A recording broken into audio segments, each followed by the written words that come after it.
నమస్తే, welcome to square talks. ఈరోజు మన స్టూడియోలో సీనియర్ జర్నలిస్టు విశ్లేషకులు భరద్వాజ గారు ఉన్నారు. ప్రస్తుతం భారతదేశంలో జరుగుతున్న ఒక యుద్ధకాండ, దాని తర్వాత పరిస్థితులు ఏంటి అనే విషయం మీద మనం మాట్లాడుకుందాం. నమస్తే అండి. నమస్తే. ఈ మధ్యకాలంలో ఆంధ్రప్రదేశ్లోని మారేడుమిల్లిలో మావోయిస్టు నాయకుడు హిడ్మాను చంపేసిన తర్వాత భారతదేశం అంతా కూడా పెద్ద ఎత్తున చర్చ జరుగుతుంది. సోషల్ మీడియాలో కావచ్చు, ఇంకో చోట కావచ్చు. హిడ్మాన్ చంపేయడమే కాకుండా అంతకుముందు మావోయిస్ట్ పార్టీ ప్రధాన కార్యదర్శిని చంపారు. తర్వాత సెంట్రల్ కమిటీలో చాలామంది చంపారు. ఆ పార్టీలో చాలామంది లొంగిపోతున్నారు. ఈ నేపథ్యంలో భారతదేశంలో మావోయిస్టులకే కాదు, అసలు కమ్యూనిజానికి ఇక అవకాశం లేదు అని, అసలు కమ్యూనిస్టులకు స్థలం లేదు ఇక్కడ అని వాదన కూడా చేస్తున్నారు కొంతమంది. దీని మీద మీ అభిప్రాయం ఏంటి? ఇక అయిపోయినట్టే నా కమ్యూనిజం పని భారతదేశంలో? అంటే కమ్యూనిజం లేదా ఉంటుందా లేదా అనే దానికంటే కూడా ప్రధానంగా ప్రస్తుత చర్చ అంతా కూడా సాయుధ పోరాట విరమణ ప్రకటించేసి మావోయిస్ట్ పార్టీ బయటకు వచ్చేస్తే ఇప్పుడు అన్ని కమ్యూనిస్ట్ పార్టీలు ఉన్నాయి. సిపిఐ ఉంది, సిపిఎం ఉంది, తర్వాత న్యూ డెమోక్రసీ ఉంది, ఇంకా రకరకాల గ్రూపులు ఉన్నాయి. ఇవన్నీ కూడా ప్రస్తుతం మావోయిస్ట్ పార్టీ ఎదుర్కొంటున్నటువంటి సందర్భాన్ని ఎదుర్కొంటున్న పరిస్థితి లేదు. ప్రత్యేకంగా ఇప్పుడు కాన్సన్ట్రేట్ చేసి మావోయిస్ట్ పార్టీ మీద దాడులు జరగడం మాత్రమే కాదు, దేశవ్యాప్తంగా మావోయిస్ట్ పార్టీ మీద చర్చ జరగని రోజు లేదు. ఇప్పుడు ప్రపంచం మొత్తం ఒకటే టాపిక్ మాట్లాడుకుంటోంది. మావోయిస్ట్ పార్టీ ఉంటుందా ఉండదా అనే దాని మీదే చర్చ. మీరు ఇందాక అన్నట్టుగా కమ్యూనిజానికి కాలం చెల్లిందా అని ఒకప్పుడు చర్చ జరిగేది. కానీ ఇప్పుడు పరిస్థితి ఏంటంటే భారతదేశంలో మావోయిస్టు పార్టీ ఉంటుందా లేదు అయిపోయిందా అనే దాని మీద విపరీతంగా చర్చ జరుగుతోంది. కాబట్టి కొంతమంది మేధావులు ఏం చెప్తున్నారంటే, వీళ్ళు సాయుధ పోరాట విరమణ ప్రకటించేసి పార్టీయే ఒక స్టాండ్ తీసుకుని మేము లీగలైజ్ అయిపోతాం, మాకు అనుమతి ఇవ్వండి అని ప్రభుత్వాన్ని రిక్వెస్ట్ చేసి వచ్చేసి ఆయుధాలన్నీ అప్పజెప్పేసి వచ్చి ఎక్కడో చోట ఒక ఆఫీస్ పెట్టుకుని కార్యకలాపాలు సాగించవచ్చు కదా అన్న టోన్లో సలహాలు చెప్పేస్తున్నారు. రెండో వైపు అలా కాదు, ఆ పార్టీ ఆయుధం వదలటం అనేది ఆత్మహత్య సదృశ్యం అవుతుంది, దీనికి అంతర్జాతీయంగా అనేక ఉదాహరణలు ఉన్నాయి అని ఎవరైనా గనక, అంటే పబ్లిక్ మూడ్ ఇలాంటి అభిప్రాయాలను వ్యతిరేకిస్తూ ఎవరైనా మాట్లాడితే వాళ్ళ మీద దాడి చేసేంతగా, వాళ్ళ మీద సాయుధ పోరాటం చేసేంతగా వీళ్ళు అగ్రెసివ్గా మాట్లాడుతున్నటువంటి పరిస్థితి. ఎవరైతే ఈ ఇప్పుడు మావోయిస్టు పార్టీని సాయుధ పోరాట విరమణ చేయమని అడుగుతున్నారో వాళ్ళు, ఒకవేళ నిజంగానే వాళ్ళు చెప్పిన పద్ధతిలోనే సాయుధ పోరాట విరమణే ప్రకటించేసి ఆ పార్టీ బయటకు రావాలి అని అనుకుంటే, నిజానికి కేంద్ర ప్రభుత్వం నుంచి ఒక స్పందన ఉండాలి కదా. అది ఫేకా కాదా అనేది పక్కన పెట్టేస్తే నిన్న మొన్న ఒక లెటర్ వచ్చింది. 3 రాష్ట్రాల బోర్డర్ కమిటీ అనే పేరుతో. ఆ వచ్చిన లేఖలో మేము మల్లోజుల వేణుగోపాల్ గారి సోను విధానాన్ని ఆమోదిస్తున్నాము, మేము కూడా సరెండర్ అవ్వాలనే అనుకుంటున్నాం, మేము కూడా బయటకు వచ్చేయాలనుకుంటున్నాం, కాకపోతే ఇక్కడ కూంబింగ్ ఆపరేషన్లు ఆపితే మేము అందరం కలిసి కూర్చుని మాట్లాడుకుని ఒక నిర్ణయానికి వస్తాం అని ఒక లెటర్ వచ్చింది బయటికి. ఆ లెటర్లో 2 ఆర్గ్యుమెంట్లను మిక్స్ చేసి ఒక ఆర్గ్యుమెంట్గా రాసినట్టుగా ఉంది ఆ లెటర్. 2 ఆర్గ్యుమెంట్లు ఏంటంటే, ప్రభుత్వంతో చర్చలు జరుపుదాం, కొంత బ్రీతింగ్ స్పేస్ తీసుకుని మనందరం కలిసి కూర్చుని మాట్లాడుకోవటానికి కావలసిన వాతావరణాన్ని కల్పించుకోవటానికి ఒక ప్రయత్నం చేద్దాము అని చెప్పి కేశవరావు గారు పార్టీ కార్యదర్శి కేశవరావు గారు ఉన్న రోజుల్లోనే ఒక అభిప్రాయం వ్యక్తమైంది.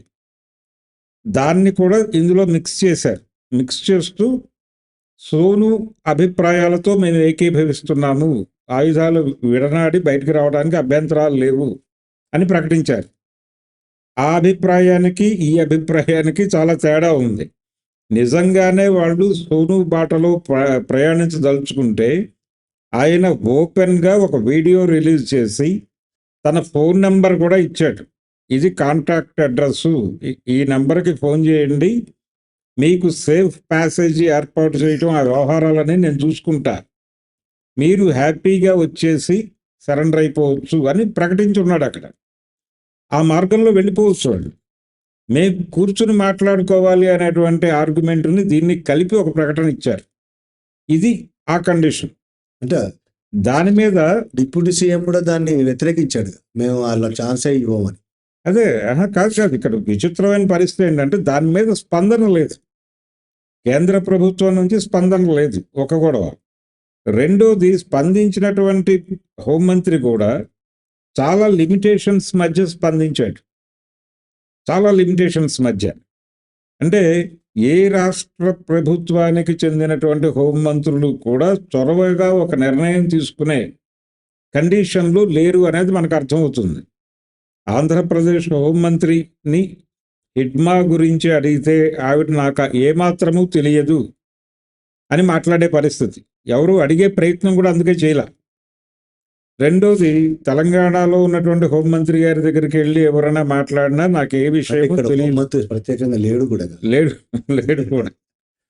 ఇలాంటి కండిషన్. ఛత్తీస్గఢ్లో ఉన్నటువంటి హోంమంత్రి గారు కూడా నాకు ఈ విషయంలో పెద్దగా తెలియదు అన్న టోన్లోనే, ముఖ్యమంత్రి గారు పైనుంచి ఏదైనా వస్తే నాకు చెబితే దాని మీద నేను స్పందిస్తున్నాను తప్ప నేను స్వయంగా స్పందించే పరిస్థితి లేదు అని స్పష్టంగా చెప్పాడు ఆయన. దీని మీద కూడా మిగిలిన 2 రాష్ట్రాల వాళ్ళు అసలు మాట్లాడలేదు.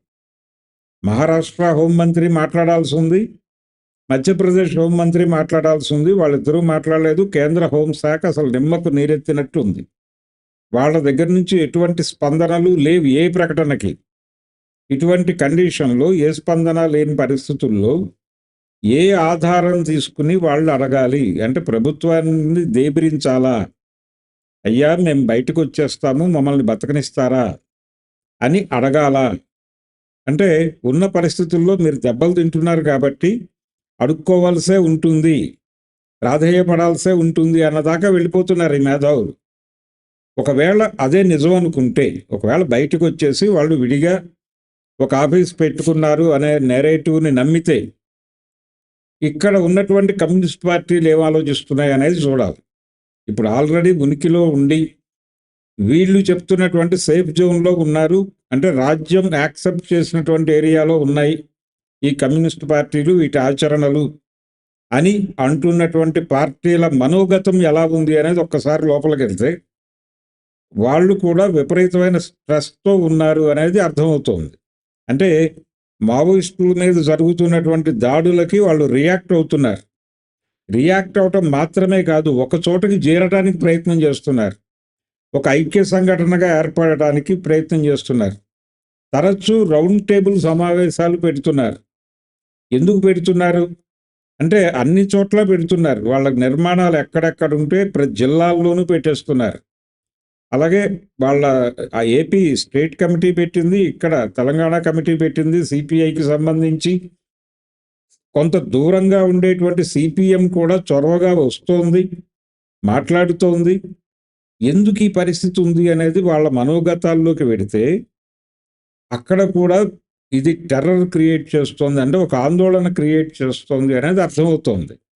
వాళ్ళల్లో వాళ్ళు నెక్స్ట్ మనమేనేమో అనేటువంటి ఒక భయం మొదలైంది. అంటే విప్లవము, ఉద్యమము ఇలాంటి పదాల కూడా ప్రజల నాల్కల మీద నుంచి చెరిపేయటానికి ప్రభుత్వం ప్రయత్నం చేస్తోంది. ఎవరైనా సరే ప్రభుత్వానికి అనుకూలంగా ప్రభుత్వం చెప్పినటువంటి పరిమితుల్లో ఒకవైపు అందరినీ కొనుగోలు చేసేస్తున్నారు. బయట డెమోక్రటిక్ స్పేస్ అనేటువంటి దానిలో కనిపిస్తున్నటువంటి ఎన్నికల పార్టీలన్నింటినీ వాళ్ళ కంట్రోల్లోకి తీసేసుకున్నారు, ఇంక్లూడింగ్ కాంగ్రెస్ పార్టీలో కూడా మెజారిటీ భాగాన్ని వాళ్ళు టేక్ ఓవర్ చేసేశారని రాహుల్ గాంధీయే బహిరంగంగా మాట్లాడినటువంటి సందర్భం. సో బయట ఎవరిని మిగల్చట్లేదు. ఎవరినైనా సరే కొనేసి దొడ్లో కట్టేయటము, లేదు లొంగ తీసుకోవటం. మావోయిస్టులకి మాత్రమే పరిమితమైన మాట కాదు అది. లొంగిపోతారా చచ్చిపోతారా అంటున్నటువంటి మాట మావోయిస్టుల్ని మాత్రమే అంటున్నారు కానీ కాదు.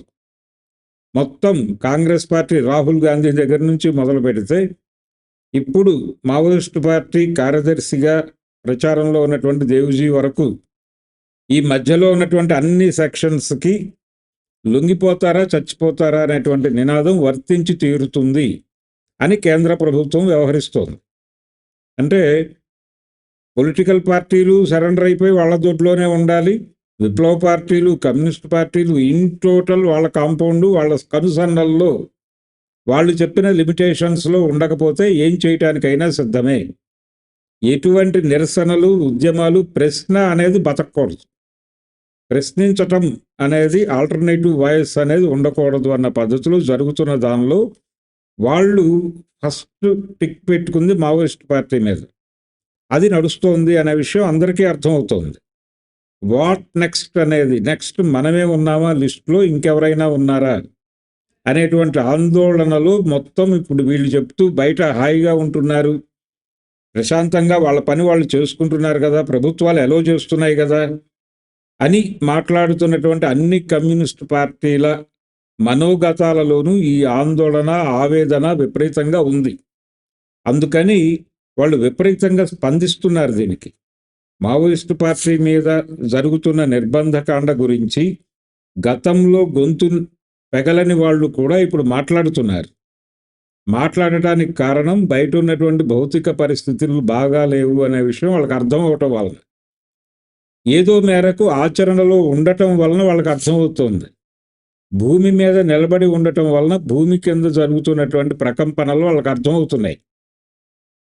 వేటికి అంటే భూమి మీద నిలబడకుండా గాలిలో కూర్చున్నటువంటి వాళ్ళకి మాత్రమే వాళ్ళు సాయుధ పోరాట విరమణ చేసేసి బయటకు వచ్చేస్తే, పార్టీగా ప్రకటించేసి ఓపెన్ అప్ అయిపోయి లీగలైజ్ అయిపోతే వాళ్ళు కూడా ఒక హ్యాపీగా ఆఫీస్ పెట్టుకుని సాధారణ కార్యాచరణలోకి రావటానికి ప్రభుత్వం ఆమోదిస్తుంది.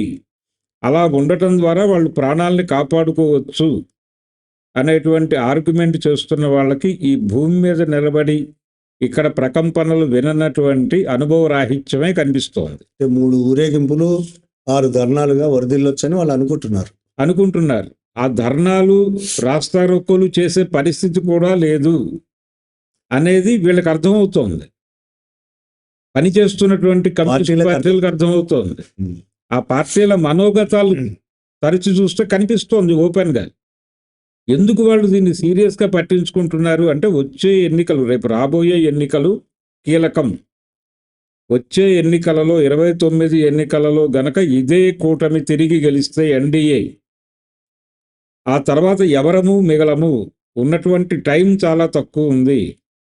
ఈ 3-4 సంవత్సరాల్లోనే మనం పబ్లిక్ మూడ్ని ఎంతగా పట్టుకోగలిగితే, విషయాన్ని ప్రపంచానికి అర్థం చేయించి వాళ్ళు ఎన్ని ప్రయోగాలైనా చేయనివ్వండి, యాంత్రిక విజయం కావచ్చు, తాంత్రిక ప్రయోగం కావచ్చు, అన్ని ప్రయోగాలు చేసి వాళ్ళు గెలుస్తూ వస్తున్నారు. బీహార్ ఎన్నికల్లో కూడా యాంత్రికత, తాంత్రికత ప్రవేశపెట్టే గెలిచారు వాళ్ళు.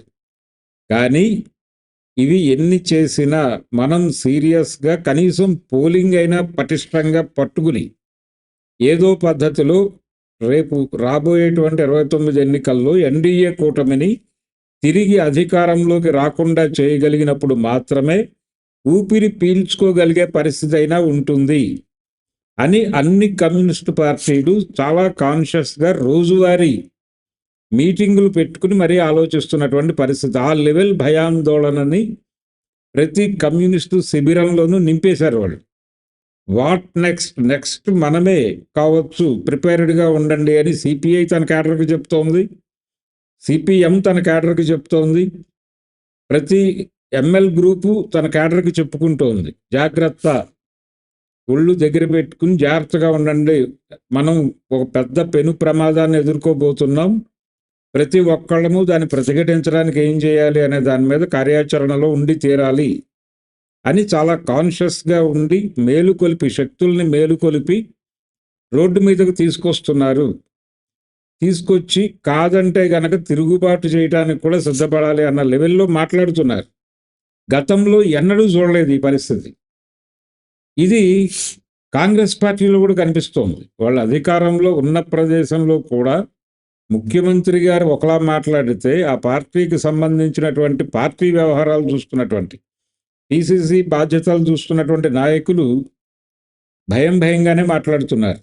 ముఖ్యమంత్రి గారు డాంభికంగా మాట్లాడిన, ఉదాహరణకు తెలంగాణలో రేవంత్ రెడ్డి గారు మైక్ పట్టుకుని గంభీరంగా మాట్లాడినప్పటికీ పిసిసి ప్రెసిడెంట్ గారు మాత్రం మా భవిష్యత్తు కూడా గందరగోళంగానే ఉండే అవకాశం కనిపిస్తోంది, కొంచెం మీతో ట్రావెల్ అయితే బాగుంటుంది అని లెఫ్ట్ పార్టీల దగ్గరకు వచ్చి వాళ్ళ పార్టీ ఆఫీసుల్లో జరుగుతున్నటువంటి సమావేశాల్లో ప్రత్యేకంగా పాల్గొని ఆవేదన వ్యక్తం చేస్తున్నటువంటి పరిస్థితిని మనం చూస్తున్నాం.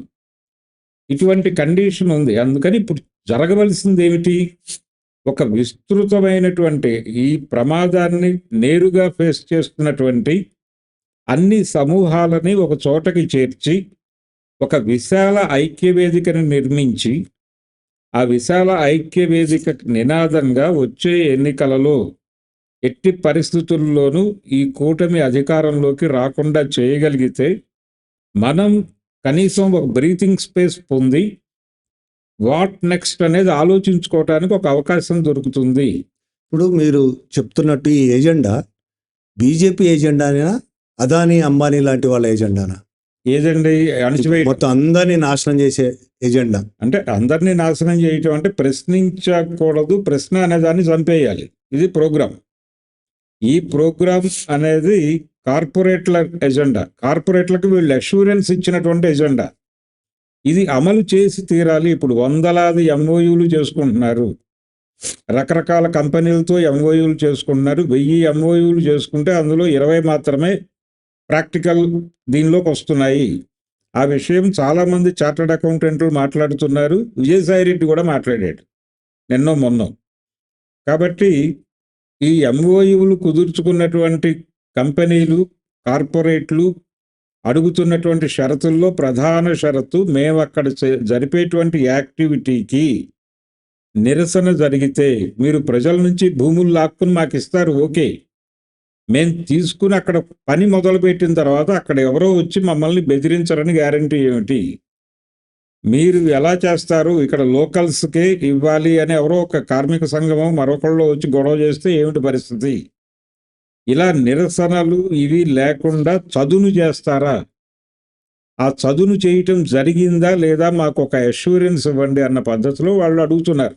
వాళ్ళ ప్రజలు దండకారణ్యంలో జరుగుతున్నది దాదాపు అదే కదా. అదే అంటే దాదాపు ఇప్పుడు మళ్ళీ నిన్న మొన్న సోషల్ మీడియాలో చాలా వీడియోస్ వస్తున్నాయి. అడవిని నరికేస్తున్నారు, అదాని బొగ్గు అవును ఎంఓయూ చేసుకున్నారు, చాలా చోట్ల నరుకుతున్నారు. అంటే ఇప్పుడు కొంతమంది సోషల్ మీడియాలో మొన్న ఇండియా గేట్ దగ్గర జరిగినటువంటి నిరసన ప్రదర్శనలో యువకులు చాలామంది యూనివర్సిటీ కుర్రాళ్ళు వచ్చేసి హిడ్మా, అది యాక్చువల్గా ప్రోగ్రామ్ ఏమో పర్యావరణ కార్యక్రమం కోసం వచ్చినటువంటి కుర్రాళ్ళు హిడ్మాని ఎందుకు పట్టుకొచ్చారు అక్కడికి అని చెప్పి చాలామంది సోషల్ మీడియాలో గొడవ పడుతున్నారు. హిడ్మాకి పర్యావరణానికి ఉన్నటువంటి లింక్ వాళ్ళకి అర్థమైంది కాబట్టి పట్టుకొచ్చారు. అడవుల్లో చెట్లు కొట్టకుండా అడ్డుకోవటానికి కోసం అతను నిలబడి ఉన్నాడు అక్కడ. అతన్ని చంపేశారు. అతన్ని చంపేసిన మరుక్షణం, అతన్ని చంపటం అంటే ఆ ఉద్యమాన్ని చంపటం. హిడ్మా ఏ ఉద్యమంతో అయితే ఉన్నాడో ఆ ఉద్యమాన్ని చంపేస్తే, ఆ పార్టీని చంపేస్తే, ఆ ఆర్గనైజేషన్ లేకుండా చేయగలిగితే అక్కడ విధ్వంసం హాయిగా చేసుకోవచ్చు అనే కార్యక్రమం ఈ ఎన్కౌంటర్లు, లొంగుబాట్లు జరిగిన ప్రాంతాలలో ఆల్రెడీ కార్యక్రమం మొదలైపోయింది. ఈ మొదలైపోయినటువంటి సంఘటనల్ని అక్కడ ఉన్నటువంటి ఈ ఆదివాసీ యువత వీడియోలు తీసి తమ ఆవేదనని సోషల్ మీడియాలో షేర్ చేసుకుంటున్న పరిస్థితి కూడా చూసాం మనం. నిన్న ఒక అమ్మాయి ఒక వీడియో చేసింది. ఆ వీడియోలో చాలా స్పష్టంగా చెబుతోంది ఆ అమ్మాయి, మేము జల్ జంగల్ జమీన్ అని చాలా పోరాటం చేశాం, కానీ ఇంత పోరాటాన్ని చంపేసి వీళ్ళు వచ్చేసి ఏది జరగకూడదో అది జరిపేస్తున్నారు. దీన్ని అడ్డుకోవటం ఎలా అనే క్రైసిస్లోకి వెళ్ళిపోతున్నాం. మేము ఇక్కడ ఉన్నాము ఈరోజు, ఇంకో గంట తర్వాత ఉంటామో ఉండమో అనేటువంటి భయంతో బతుకుతున్నామని చెప్పింది ఆ అమ్మాయి. అంటే అది పరిస్థితి, వాస్తవం. ఈ పరిస్థితిని అద్దం పడుతోంది ఢిల్లీ గేట్ దగ్గర వాళ్ళు పట్టుకున్నటువంటి హిడ్మా ప్లేకార్డులు. అంటే పర్యావరణ పరిరక్షణ అనేటువంటి బాధ్యత నిర్వహించడానికి హిడ్మా అనేటువంటి ఒక వ్యక్తి జెండాగా మారాడు. ఒక బ్యానర్గా మారాడు, ఒక ప్లకార్డుగా మారాడు. ఇది కనెక్టివిటీ. ఈ కనెక్టివిటీని అర్థం చేసుకోకపోతే భారతదేశము జరుగుతున్నటువంటి విధ్వంసము అర్థం కాదు. ఇది ప్రపంచానికి అర్థం కాకుండా చేయటం కోసం సోషల్ మీడియాలో విపరీతంగా చాలామంది పెయిడ్ ఆర్టిస్టులు అనే మాట్లాడాలి. వీళ్ళందరికీ డబ్బులు వస్తున్నాయి.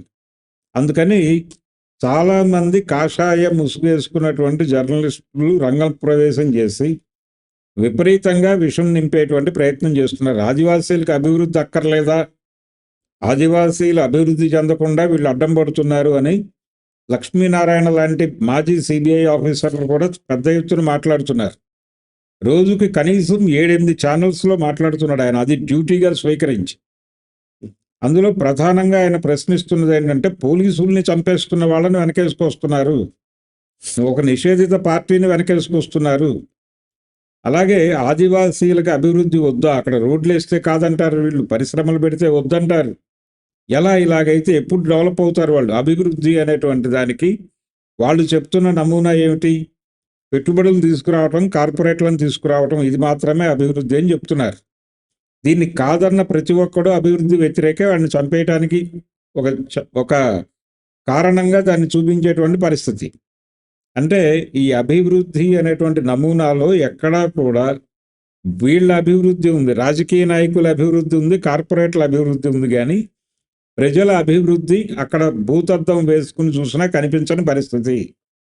ప్రజల జీవితాలు నాశనం కావటం, ప్రజల్ని ముష్టివాళ్లుగా మార్చేటువంటి ప్రోగ్రాం ఇది. ప్రజల్ని ముష్టివాళ్లుగా మార్చడానికి జరుగుతున్నటువంటి గ్రౌండ్ రియాలిటీ అర్థమవుతోంది వాళ్ళకి. ఎవరైతే నిర్వాసితులు కాబోతున్నారో వాళ్ళకి అర్థమవుతోంది. కానీ బయట కూర్చున్నటువంటి మైదాన ప్రాంతాల్లో ఉన్న వాళ్ళకి, మిడిల్ క్లాస్కి, అప్పర్ మిడిల్ క్లాస్కి ఇది అనవసరమైన గొడవగానే ఇంకా అర్థమవుతోంది. దాన్ని వాళ్ళల్లో ఉన్నటువంటి ఆ నిష్క్రియాపరత్వాన్ని నిలబెట్టడం కోసం ఈ సోషల్ మీడియాలో ఈ లక్ష్మీనారాయణ గారి దగ్గర నుంచి మొదలు పెడితే ప్రతి ఒక్క మేధావి ఆ పనిలో ఉన్నారు. కానీ ఎక్కడైనా సరే భూమి తీసుకున్న తర్వాత ఆ ప్రాంతపు ప్రజల ఉపాధికి ప్రధానమైనటువంటి ప్రాధాన్యత ఇచ్చి ప్రభుత్వాలు వ్యవహరిస్తున్నటువంటి పరిస్థితి ఎక్కడా కనిపించదు. అంటే ఆ ప్రాంతంలో ఉన్నటువంటి యువతలు, చదువుకున్నటువంటి యువకుల్ని సెలెక్ట్ చేసి ఆ పెట్టబోతున్నటువంటి కంపెనీలో హై లెవెల్లో ఉన్నటువంటి టెక్నోక్రాట్ ఉద్యోగాల్లో వాళ్ళు పనిచేయగలిగినటువంటి శిక్షణ ఇచ్చిన తర్వాత మాత్రమే అన్ని విభాగాల్లోనూ ప్రథమ ప్రాధాన్యత స్థానికులకే. అన్ని చోట్ల వీళ్లతో నింపిన తర్వాత ఖాళీలు మిగిలితే మాత్రమే బయట వాళ్ళని తీసుకుంటాము. ఇందులో ప్రతి పని కోసము ఇక్కడ అర్హులైన వాళ్ళని ఎంపిక చేసి శిక్షణ ఇచ్చి వాళ్ళని రిక్రూట్ చేస్తాము, అందుకోసం ఈ ఇన్స్టిట్యూట్ పెడుతున్నాము ఈ ప్రాంతంలో అని భరోసా ఇచ్చి భూములు తీసుకుంటున్నటువంటి ప్రభుత్వం కానీ పరిస్థితి కానీ లేదు. ఇది లేకుండా పరిశ్రమలు పెడితే స్థానికులు బల్లలు తుడిచే ఉద్యోగాలు, టాయిలెట్లు కడిగేటువంటి ఉద్యోగాలు, గేట్లు తీసే ఉద్యోగాలు తప్ప ఏమీ రావు. ఇలా 4 రోజుల తర్వాత వాళ్ళు ఇచ్చిన డబ్బులు అయిపోతాయి. ఈ ఉద్యోగాల్లో నుంచి వాళ్ళని ఎప్పుడు తీసేస్తారో తెలియని పరిస్థితి. ఒకవేళ తీసేస్తే వాళ్ళు అక్కడ కూడా ఉపాధి కోల్పోయి ఇచ్చిన డబ్బులు ఖర్చు అయిపోయి హైదరాబాద్కో, విశాఖపట్నానికో, లేకపోతే విజయవాడకో, వరంగల్కో చేరి ముష్టివాళ్ళుగా మారతారు. ఈ దేశంలో కొద్దో గొప్ప సొంత ఆస్తి ఉండి ఏదో దాని ఆధారంగా బతుకు వెళ్ళదీస్తున్నటువంటి పరిస్థితులు దాదాపు 150 ఏళ్ల నుంచి వాళ్ళు అక్కడ బతుకుతూ ఉండుంటారు 3-4 తరాలుగా. వాళ్ళని అక్కడి నుంచి తొలగించేసి వాళ్ళని ముష్టివాళ్ళుగా మార్చేస్తున్నటువంటి ప్రభుత్వాల అభివృద్ధి. ఇప్పుడు అడవి, పర్యావరణం వీటికి సంబంధించి మన ఢిల్లీలో కూడా స్టూడెంట్స్ పర్యావరణము, హిడ్మా గురించి కూడా మాట్లాడారు. ఇప్పుడు దండకారణ్యం అంటే ఎక్కడ దూరంగా ఉంది, మనకు సంబంధం లేదని మనం అనుకుంటున్నాము కావచ్చు, ఇక్కడ మేధావులు అనుకుంటుండొచ్చు. కానీ దండకారణ్యాన్ని పెట్టుబడిదారులందరికీ కార్పొరేట్లకు ఇచ్చేసి నాశనం చేసేసి పర్యావరణం ధ్వంసం చేస్తే అది భారతదేశం మొత్తం మీద ప్రభావం చూపిస్తుందని మొన్న ఢిల్లీలో ప్రదర్శన చేసిన ఒక అమ్మాయి మాట్లాడుతూ చెప్పింది. ఈ నేపథ్యంలో అసలు ప్రజలుగా ఇప్పుడు దండకారణ్యంలో జరుగుతున్న విధ్వంసాన్ని ఆపాల్సిన పరిస్థితి ప్రజలుగా అందరి మీద ప్రతి ఒక్కడికి ఆ బాధ్యత మాత్రం. అటవీ పరిరక్షణ అనేటువంటి కార్యక్రమం, వన్యప్రాణి పరిరక్షణ అనేటువంటి కార్యక్రమం ప్రతి ఒక్కరికి కనీస బాధ్యతగా ఉంది. ఇంకొక వైపు ఆ బాధ్యతని మరుగుపరచడం కోసం ఆదివాసీలకు అభివృద్ధి అక్కర్లేదా అని లక్ష్మీనారాయణ లాంటి వాళ్ళు రంగంలోకి దిగి గాల్లో కత్తులు తిప్పుతున్నారు వీళ్ళు. దీంతో పాటు ఈ అభివృద్ధి అనేది ప్రతి ఒక్కరి జీవితాల్లోకి వచ్చేస్తోంది, ప్రతి పల్లెని తాకుతోంది. ఎవరి పొలాలకి ఎవరి ఆస్తులకి గ్యారంటీ లేవు ఇక్కడ. కార్పొరేట్ సోషలిజం అనే పదంతో వాళ్ళు ముందుకు వచ్చేస్తున్నారు. మీ అందరి ఆస్తులు మావే, మీ అందరికీ ఏదో పద్ధతిలో ఉపాధి కల్పిస్తాం అనేటువంటి వాతావరణంలోకి ప్రపంచాన్ని తీసుకెళ్ళిపోతున్నారు వాళ్ళు. ఈ ప్రమాదాన్ని ప్రతి ఒక్కడు గుర్తించి ఒక ఐక్య గొంతుకగా మారకపోతే ఈ రోజున మావోయిస్టుల మీద జరుగుతున్నటువంటి ఈ దాడులు ఏవైతే ఉన్నాయో అవి రేపు మా మీద జరుగుతాయని కమ్యూనిస్టు పార్టీలు మాత్రమే మాట్లాడుకుంటున్నాయి ఇప్పుడు. కానీ ప్రతి పొలిటికల్ పార్టీ మనోగతంలోనూ ఇదే ఉంది. పొలిటికల్ పార్టీల మనోగతాల్లోనే మాత్రమే కాదు, ప్రతి సమూహం మనస్సులోనూ ఇదే ఉంది. ఈ అభిప్రాయమే ఇప్పుడు ఒక అగ్గి పుల్ల గీస్తే ఎండిపోయినటువంటి పుల్లలు తక్కువ మంట అందుకున్నట్టు హిడ్మా ఎన్కౌంటర్ జరగగానే ఇప్పటి వరకు మూమెంట్తో కొంత డిటాచ్డ్గా ఉంటున్నటువంటి సర్కిల్స్ కూడా గొంతు తెరిచి మాట్లాడటం మొదలుపెట్టాయి. ఇది ఒక అద్భుతమైనటువంటి సన్నివేశం. పర్టిక్యులర్గా కింది కులాల సంఘాల నుంచి విపరీతంగా గొంతు వస్తోంది.